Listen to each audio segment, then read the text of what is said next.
Williamsburg County is very rich in history, and so many of the old families are still right here, the same names.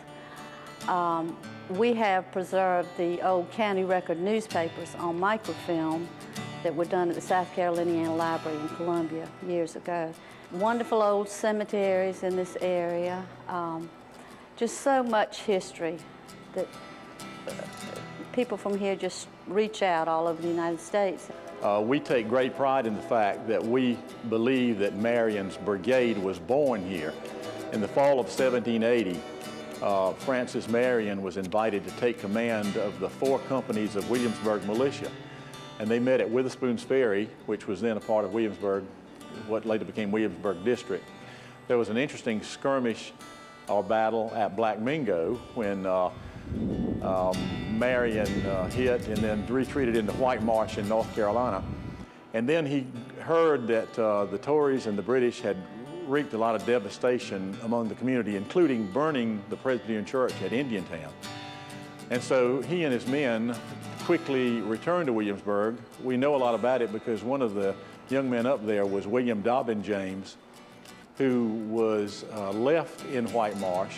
If I had to name one of my favorite heroes, it would be Major John James, because he organized so much of Marion's involvement in Williamsburg, and he was always there. I mean, in a time when you had a volunteer force, he was the one that was always there making plans, dependable, and a remarkable man. And we are also very fortunate because his son was that William Dobbin James, who left the record of a life of Marion that has been published. And he had other sons in the war as well, but just an amazing character.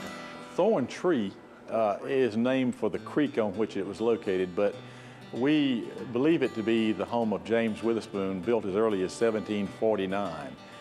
If so, it is extremely amazing because you have to consider that in 1749, we really were in the backcountry. This house has exquisite molding and detail and overmantels, a fabulous wood, and it's really a testimony to those folks that constructed that house.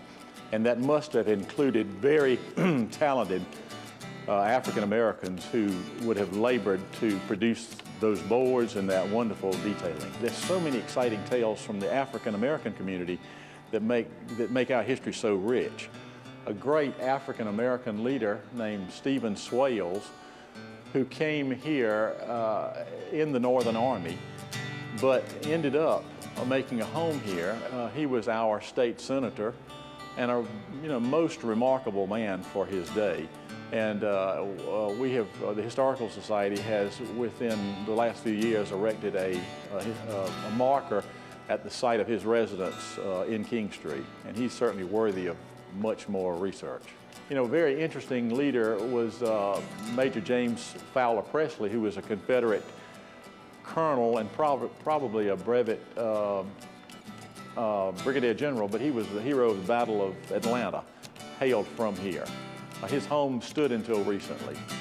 So there are many heroes and there are a lot of tales to tell that we have yet to develop. This was an original Carnegie Library built around 1916, 1917, and to my knowledge, it was one of the last Carnegie libraries still in use as a library until we built a new library here in King Street about 3 years ago.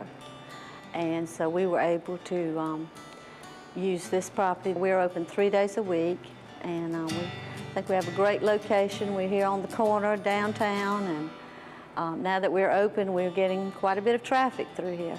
A little 5th grade boy came in, and he spent an hour or so looking around, and he said, "I have something that you need to have in the museum." And kept asking his daddy to please take him home to get it. And about an hour later, he came back with this little small cannonball that he had found in the river.